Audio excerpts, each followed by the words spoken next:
What happens when the good in us is overshadowed by darker impulses? Can we truly understand the monsters lurking within? In this video, we delve into the paradox of human nature, the duality that allows good people to commit monstrous acts. This intricate web of morality is not merely a philosophical debate. It is deeply woven into the fabric of our everyday lives. From my personal experience, I recall a pivotal moment during my university years that vividly illustrates this struggle. I was part of a student organization planning an event, and the conversation turned towards an individual who had been criticized harshly by others for their opinions. As discussions grew more heated, I felt a strong urge to defend this person, as I believed in the importance of differing viewpoints and fostering a respectful dialogue. Yet, there was an overwhelming pressure to remain silent, to not risk my social standing among peers who seemed to revel in mocking this individual. This moment forced me to confront a question that haunts many of us. When do we choose conformity over conscience? The internal conflict I faced was profound. On one hand, I longed to uphold my principles. On the other, I feared alienation. Ultimately, I decided to speak up, but not without grappling with the emotional weight of that choice. It made me question not just the nature of goodness, but my own moral compass and the factors that drive us to sometimes turn a blind eye to injustice. The concept of goodness has long been a focal point of philosophical inquiry. What does it truly mean to be good? This question is more than just academic. It profoundly shapes our lives and interactions. Philosophers like Immanuel Kant argue that goodness is rooted in our intentions and the duty we feel to do what is right, regardless of the consequences. This idea resonates with me as I often find myself grappling with moral dilemmas where my intentions are noble. Yet the outcomes may not always reflect that goodness. For instance, I recall a time early in my career when I was tasked with making a decision that would significantly impact my team. I believed that implementing a particular strategy would ultimately benefit our collective goals. But it involved reallocating resources in a way that some team members found unfair. My intention was to promote long-term success, yet the immediate fallout was discontent and frustration among my colleagues. This conflict illustrated how the very nature of goodness can be convoluted. It's not merely about having good intentions, but also about considering the broader implications of our choices on others. Conversely, utilitarianism offers a different perspective, measuring goodness by the outcomes of our actions, aiming for the greatest happiness for the greatest number. This perspective can sometimes conflict with Kant's view, leading to dilemmas in which we must choose between our intentions and the impacts of our actions. Growing up in the United States, I came to understand goodness through both individual freedom and a commitment to community support. These values influence my actions, often guiding me to consider how my choices might affect those around me and to balance personal ambition with a sense of collective responsibility. A pivotal moment in my life underscored this understanding. I vividly remember a day in high school when I witnessed a friend intervene during a bullying incident. In that moment, he risked his social standing to defend someone who was vulnerable. This act of courage amidst adversity illuminated for me the essence of goodness. It is not always about grand gestures, but often about the small, brave choices we make in our everyday lives, particularly in environments that may seem unkind or indifferent. His actions inspired me to reflect on the power of empathy and the importance of standing up for what is right, even when it feels uncomfortable or risky. Yet, intertwined with our pursuit of goodness is an unsettling truth. Every good person harbors a shadow, a darker side that often remains hidden. Carl Jung's concept of the shadow self provides valuable insight into this duality. Each of us has aspects of our personality that we suppress or deny, which can manifest in unexpected ways.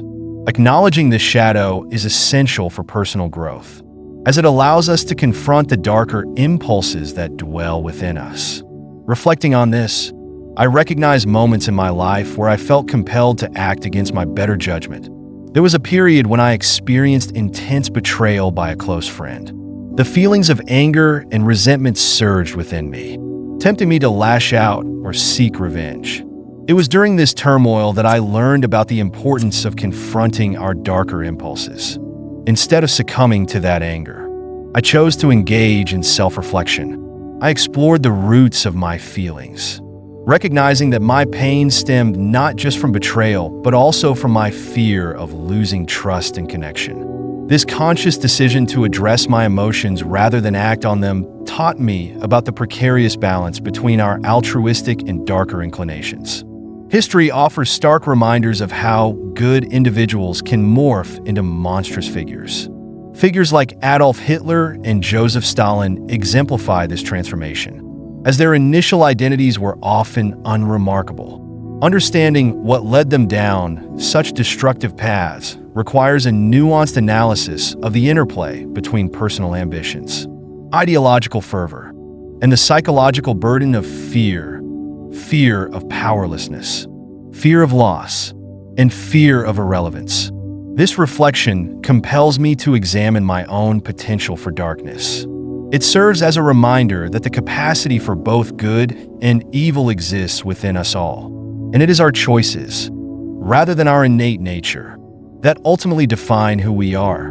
Our moral compass is significantly influenced by our environment and societal dynamics.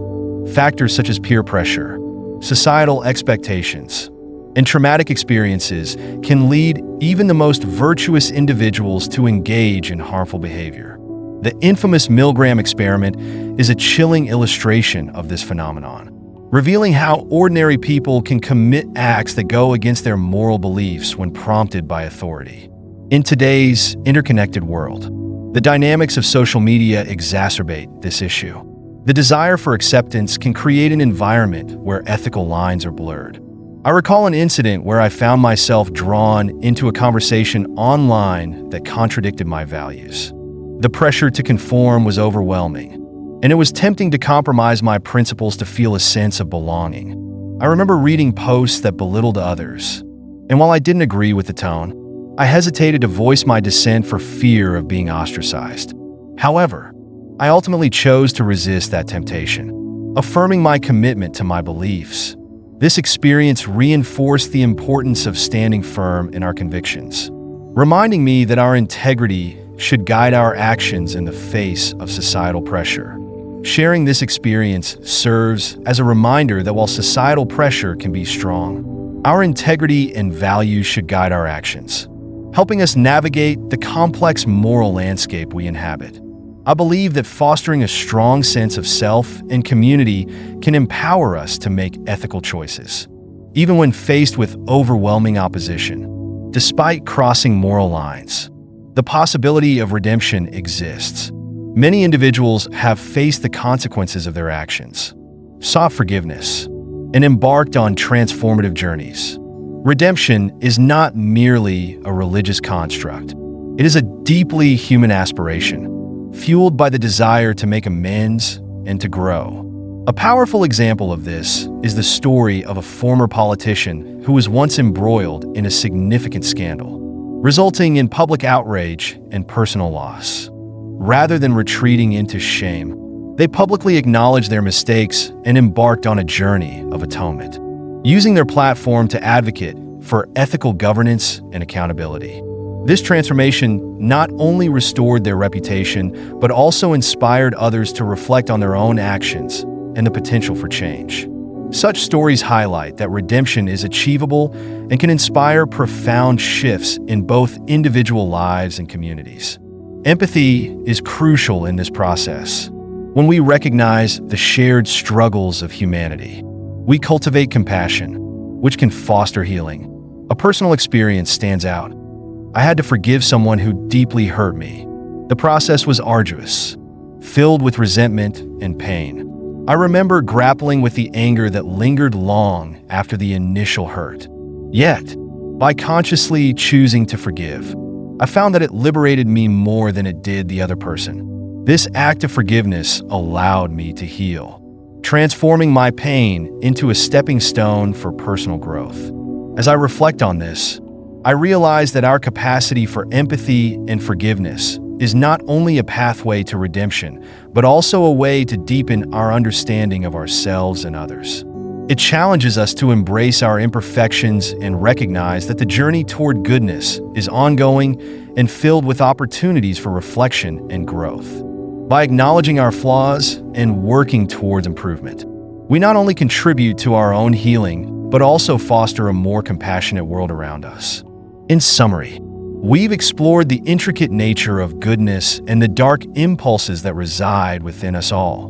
By examining historical examples, psychological theories, and personal stories, we gain insight into why good people sometimes become monsters. This exploration is not only an academic inquiry, but also a deeply personal journey that resonates with many. Reflecting on my experiences, I've encountered moments of moral ambiguity that reveal the complexities of human behavior.